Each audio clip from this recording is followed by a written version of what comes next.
में आए कि नहीं? तो गोस्वामी जी महाराज ने अपना पूरा जीवन चरित्र बताया कि हमसे ज्यादा कोई खरा नहीं। ये कहा, उन्होंने कहा, मौसम कौन कुटिल खलकामी, तुम जानो प्रभु अंतर्यामी। तो मेरे समान कोई कुटिल, कोई खल माने तो, कोई पापी, कोई कामी क्रोधी नहीं था। मेरा जीवन चरित्र गोस्वामी जी महाराज इतनी अपनी सारी गंदगी खोल के रखी गुरु के साथ, बली बुरी खोटी खरी, गुरु आगे सब बोल, तब गुरु तुम्हारे किए गए पापों को भी माफ कर देगा। और छिपाते रहोगे तो सजा पा जाओगे। और छिपाना किस बात का? जब वो अंतर्यामी घटकरवासी सब कुछ जानने वाले तो क्या छिपाते थे? अरे वो न पूछे और न तुम्हें बताए तो ऐसा मत समझो कि जानते। वो तुम्हारी जीवन की हर घटना को जानते, तुम्हारे हर कर्म को जानते। तो कहने का मतलब है गोस्वामी महाराज ने हम सब गंदे जीव को प्रोत्साहन देने के लिए कि अपने अंदर में बेचारे घबराए ना कि हम बहुत पापी, बड़े कुकर्मी, बहुत कामी, क्रोधी, लोभी, लालची हैं। उन्होंने अपने जीवन चरित्र को साधा। मेरे जैसा कामी पुरुष कोई, मैं अपनी पत्नी के बिना रह नहीं सकता। तो एक दिन वो गाय चराने चले गए। जब लौट के वापस आए तो इन्होंने गायों को तो बाड़े घेरे में कर दिया और कहा पत्नी कहाँ चली? और लोगों ने कहा भाई वो मतलब मर के चली गई।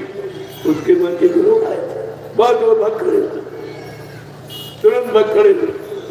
देखो महात्मा किस तरीके से जीव को निकालने के लिए जीव को कैसे उठाते और गंदगी से कैसे निकालते, तो अपना स्वतः गंदगी में फंस जाते, अपना गंदा इतिहास, अपनी कमी सब छिपाते, गंदगी सब छिपाते, दुर्गुण सब छिपाते, लेकिन संत खोल के रखते।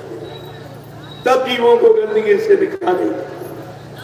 कहेंगे जब मैं गंदा था, मैं गुरु की कृपा, गुरु पर विश्वास किया तो मैं निकल आया, और तुम कैसे नहीं निकलोगे? तो रातों रात ससुराल पहुंचा। गाली तो बहुत बड़ी, लेकिन तुम्हें मतलब क्या? रातों रात पहुंच के ससुराल। अब रात के 12-1 बजे कोई ससुराल में पहुंच जाए और रात में पत्नी को जगाए तो कितनी शर्म की बात है।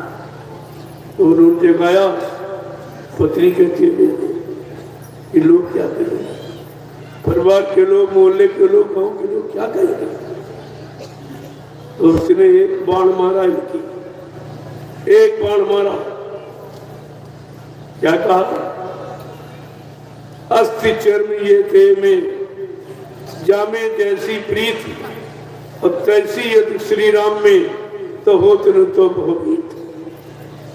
कला जितना प्रेम तुम्हारा हमारे चमड़े, हड्डी, मांस और मलमूत्र के शरीर से है, अगर इतना प्रेम हमारा तुम्हारा दोनों भगवान के चरणों में हो जाए, हमारा तुम्हारा कल्याण। कितनी बड़ी बात! ये गोस्वामी को रत्ना की बात नहीं, लाश सी सीने में लगी। उसने कहा लाज न आई आपको, दौड़े आए साथ, और धिक धिक ऐसे प्रेम को का कहूं मैंने, धिक्कार है ऐसे प्रेम। इस हड्डी और चमड़े और मांस जिसमें मलमूत्र भरा, इस शरीर से तुमको इतना लगा। अगर इतना प्रेम कहीं भगवान से हो जाए तो हमारा तुम्हारा दोनों का उद्धार। कितनी बड़ी बात! और रत्ना की बात गोस्वामी को लाश सी, उनको ज्ञान है, बगैर ठोकर के आदमी समझता नहीं। तो कितनी बड़ी थी एक स्त्री को शिक्षा दे रही, ऐसी शिक्षा दे रही जिसमें हमारा भला ही भला, कल्याण ही कल्याण है। तो गोस्वामी महाराज ने बस वहीं से संकल्प, क्या संकल्प ले लिया? और कहा तू तिरिया मेरे ज्ञान की माता, तूने ज्ञान दियो। अब गोस्वामी दास भजे भगवाने जा तिरिया तेरे से देना चलो। कहा से हमारा तुम्हारा पति पत्नी का रिश्ता खत्म है। अब ये तुम्हारे पीछे गोस्वामी नहीं भगेगा, अब भगवान के पीछे उसको ढूंढेगा, उसकी कूद करेगा, बगैर उसको प्राप्त किए अब ये वापिस मुंह नहीं दिखाएगा। ये संकल्प ले लिया और घर से निकल। अब सब भूल गए, घर द्वार अतनी पत्नी सब तो निकल भगवान की तलाश। कहीं न कहीं तो मिले, घूमते फिरते बड़ी ठोकरें खाते, बड़े दुख तकलीफ उठाते, धीरे धीरे धीरे धीरे इनको नरहरिदास गुरु मिल गए। तो उन्होंने इनको नाम की युक्ति दी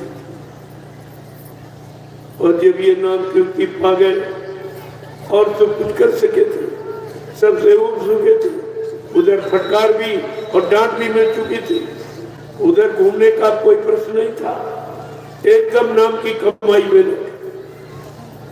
जैसे जैसे उन्होंने नाम की कमाई शुरू की, अब एकाग्र हो गए क्योंकि उधर से ठोकर लग गई थी। अब उधर तो जाने का सवाल है, उधर से संकल्प ले लिया तो मां नाम की कमाई में लगे और लग गए। तो गुरु की कृपा होती, गुरु की कृपा और दया आदेश पालन पर होती। आदेश था कि जल्दी ले जा ये नाम दान नाम की युक्ति और इसकी कमाई कर, आत्मा के घाट पर। और उन्होंने कमाई शुरू की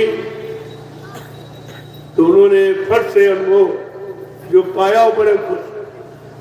कहा वाह गुरु, वाह गुरु, जय गुरुदेव। अरे कि गुरु तुम्हारी जय जयकार हो, अगर तुम न मिलते तो ये रास्ता नहीं देते और इधर हम चल के कभी नहीं आते। तो वो लिखते हैं कि गुरु के आदेश के द्वारा कहते नहीं भाई आंख बंद करना, कान बंद करना।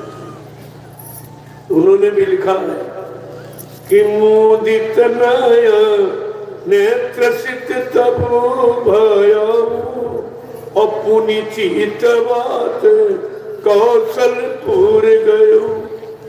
का जैसे मैं आंखों को मूंदता यानी बंद कर और फिर कहते चितवत, इसका मतलब और कोई आंख है। जब तुम आंखों को बंद कर लिया तो चितने का कोई मतलब नहीं।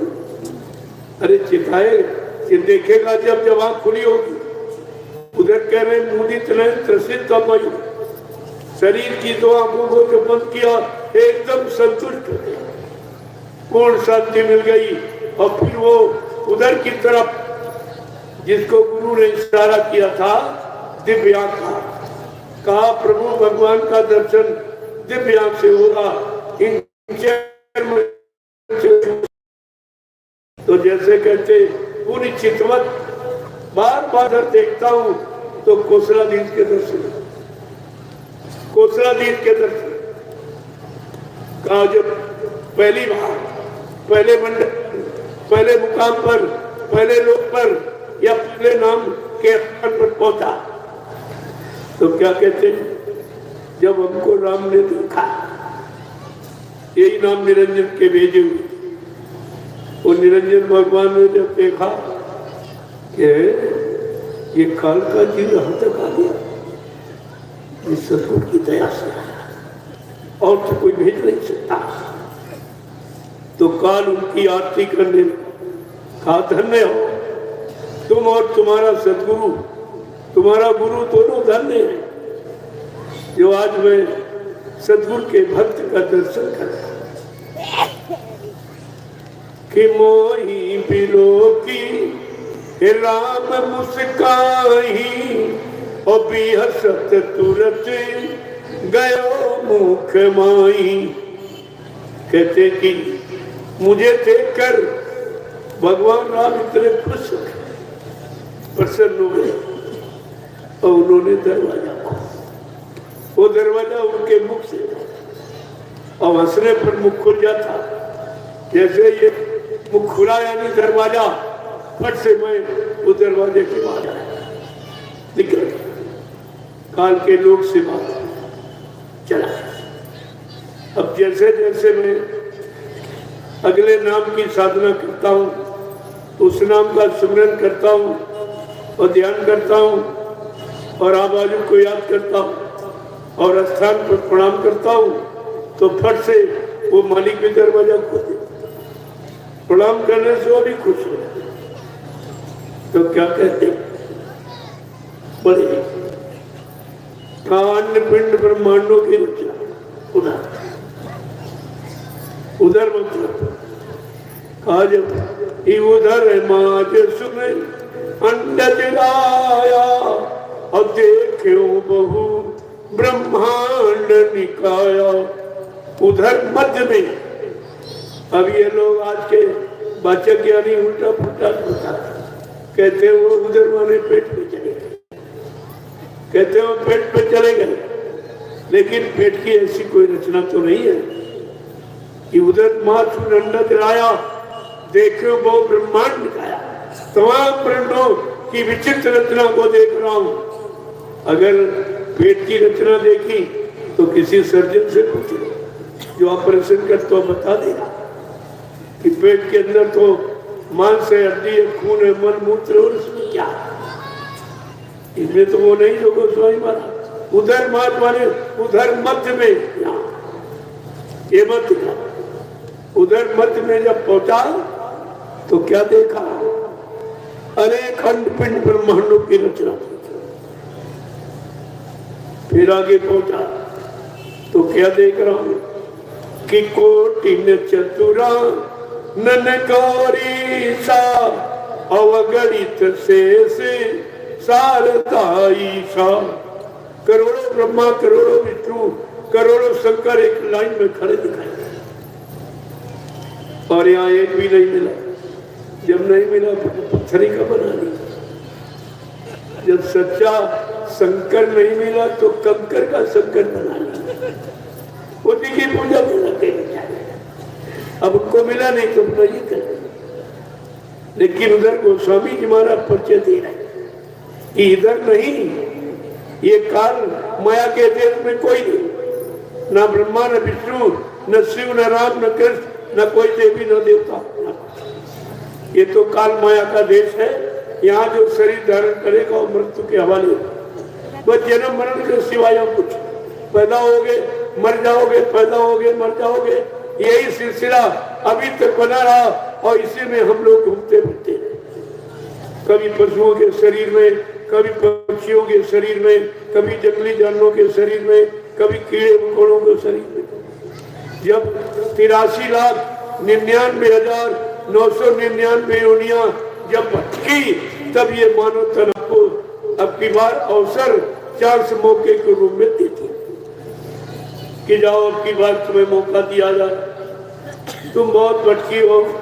83,99,999 योनियों में ऐ आत्मा तूने प्रार्थना की है कि एक बार मानव तन दे दो तो मैं अपने घर को किसी संत महात्मा से अपने घर का रास्ता पूछ लूंगी और अपने घर चली जाऊं।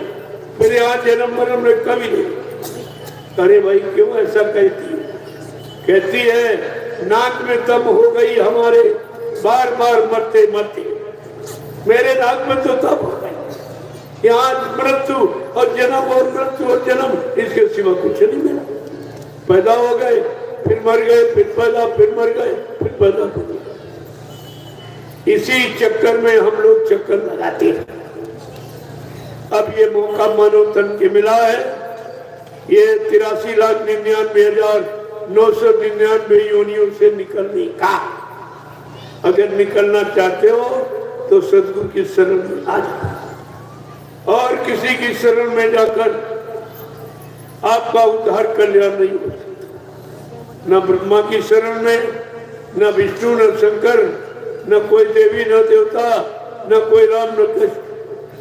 ये सब बीच के लोग आज भी बैठे। अगर इनको याद करोगे, इनकी पूजा करोगे इनके के अनुसार चलोगे तो अपने लोग तक पहुंचा देंगे। और उस लोग का ये नियम है, पुण्य छीणे मंत्र लोके। जब तुम्हारा पुण्य छीण हो जाएगा, जिस पुण्य कर्मों के कारण वहां तक तुम पहुंचे हो, जब पुण्य छीण हो जाएगा तो मृत लोक में ढकेल दिया जाओ, फिर कमाओ फिर आओ। ये भी सब भ्रमण ही है, ये भी भटक है। देखो किस तरह से रचना ये बनाई, रचना का विस्तार बड़ा विचित्र, और यहाँ तुमको किसी ने बताया नहीं, रचना किसी ने नहीं बताया। अगर रचना का विस्तार बता दिया गया होता तो आप काल माया के देश से निकलने की तैयारी करते, क्योंकि आपको मालूम हो जाता कि हमारा घर, हमारा मंडल, हमारा देश ही नहीं है। जब जीवात्मा को पूरे देश की खबर मिली, सर्वप्रथम कबीर साहब आए, उन्होंने जीवों को जगाने लगे और जीवात्मा को खबर, अरे तू कितने निर्मल, पवित्र, प्रकाशमय, आनंदमय, यानी देश की रहने वाली, अरे तू कहाँ आकर इन गति इस पाप पुण्य के चक्कर में क्यों पूरा राज खोल के रखा। पहले यहाँ का बताया जहाँ फंसी, फिर इसको इसके देश का बताया। जब दोनों की तुलना की, मेरा देश इतना खुशनुमा, इतना सुंदर, जहाँ रात होती नहीं, हमेशा प्रकाश ही प्रकाश, अंधकार कभी होता नहीं, मारकाट कभी होती नहीं, जन्म मरण वहां होता नहीं, काल की वहां पहुंच नहीं, माया की वहां पहुंच नहीं। ऐसे मतलब यानी प्रकाशमय चेतन देश की मैं रहने वाली हूँ। जब ये राज सब बता दिया, संतों ने यही राज बताकर उसको जगा दिया। जब जीवात्मा जाग गई, अब उसके अंदर बेचैनी होगी, मैं अपने घर कब पहुंचूंगी, घर कब पहुंचूंगी, घर कब। बस अगर ये लगन लग जाए, जैसे आज आपका सत्संग आके आपके अंदर लाओ ना, कहीं घर चलो, घर चलो, कब पहुंचेंगे, कब पहुंचेंगे, कैसे पहुंचेंगे, ये लो, क्योंकि सच्ची सुख शांति अपने घर में मिलती है। यही से देख लो, आप 4-5 दिन आए, कुछ नहीं, चुपचाप सत्संग सुनते रहो। जैसे दिनों की भक्ति पूरी हुई कि मैं 5 दिन के लिए आया, आज आखिरी दिन है, कल अपने घर जाओ। अब यहाँ कौन सी कमी भाई की, न तुमको रोटी की चिंता, न सब्जी की चिंता, न किसी मतलब यानी कोई चिंता नहीं, सारी व्यवस्था यहाँ बनी बनाई। सत्संग भी आपको मिल रहा, भजन भी आप कर रहे, जन सेवा भी आप कर रहे, तो सारे काम तो आपको यहाँ हो रहे, फिर भी आपका मन यहाँ संतुष्ट नहीं होगा। उसकी संतुष्टि अपने उसी घर में जहाँ वो रहा, भले टूटी फूटी झोपड़ी हो, आदमी को अपने अपने निवास में ही, अपने आवास में ही शांति मिलती है। ठीक उसी तरह ये जीवात्मा राजा के शरीर में चली जाए, धनीमानी के शरीर में चली जाए, मनी विद्वान के शरीर में, लेकिन इसको शांति जब भी मिलेगी जब इन शरीरों से निकलकर अपने घर पर, तब पूर्ण शांति मिलेगी। इनके पहले शांति नहीं मिलने वाली। शरीर तो मिलेंगे और शरीर के भोग मिलेंगे, लेकिन घर नहीं मिलेगा, मालिक नहीं मिलेगा, परमात्मा नहीं मिलेगा। और जब तक अपना मालिक पिता, अपना प्रिय प्रीतम न मिले, तब तक शांति नहीं मिलती। कोई पराये से कितने दिन आप शांति देंगे? इसलिए किस तरह से समझा के कहा, और ये सब बोल के चाहिए, ये तुम्हारे मनुष्य मंदिर के अंदर, सबके अंदर होगा, और सबके अंदर ये मौजूद, सब आपको कहीं से कुछ नहीं है। परमात्मा प्राप्ति के लिए आपको कोई इंतजाम नहीं करना, वो सब इंतजाम पहले से बना के रखा गया। मंदिर आपको बनाना नहीं, ये मनुष्य मंदिर बना है। मूर्ति आपको खरीदी नहीं, परमात्मा की चेतन मूर्ति जीवात्मा रखी हुई। यहाँ चेतन भी नहीं, यहाँ सब मंदिर भी जड़ और आत्मा यानी मूर्ति भी जड़ है, वहां तो चेतन भी जड़। और ये बना बनाया मंदिर। संतों ने आके यही समझाया, अरे भाई तुम कहाँ भटक रहे हो, तुमको तो मैंने बना के मंदिर दिया, ये 5 तत्वों का 5 मसालों को मिलाकर इस मंदिर को मैंने बनाया और तुम्हें भेंट कर दिया, और अपनी मूर्ति को जीवात्मा को बैठाल के दे। आपको कुछ नहीं ढूंढना, केवल उसकी याद करना, सुमिरन करना, ध्यान करना, भजन, इसके अलावा आपको कुछ नहीं, कोई इंतजाम व्यवस्था नहीं, सब बनी बनाई दे। लेकिन आप बनी बनाई व्यवस्था में नहीं कर पाए तो बना के आप काम कर सकते। बनाना तो तुम्हारे बस की बात है नहीं। जब बस की बात नहीं है तो आप कुछ कर नहीं पाओगे, लाभ नहीं पा सकते। इसीलिए बने बनाए चेतन मंदिर, चेतन मूर्ति से अपना काम बना लो, ये तुम्हारे लिए सबसे बड़ा लाभ है समझ। और ये लाभ कोई नहीं है। तुम दुनिया में कहीं चले जाओ, कोई मंदिर है, मस्जिद है, गिरजाघर, गुरुद्वारा, कोई तीर्थ, कोई मूर्त, कोई पानी, कुछ नहीं। कहीं चले जाओ, सिवाय धोखे के अलावा कहीं सच्चाई मिलने वाली नहीं। लेकिन फिर भी समझ तुम्हारी समझ में नहीं है। बहुत दिन जब कोई काम में आदमी फंस जाता है तो उसी को अपना मुख्य काम मान बैठता है, आदत ही बन जाता है। जब आदत बन गई तो आदत तुम्हें मजबूर करती रहती, और उसी आदत को इबादत मान करके उसी में लग जाता है। संत महापुरुषों ने इसी भारी भूल को दूर करने के लिए तो सत्संग जारी किया।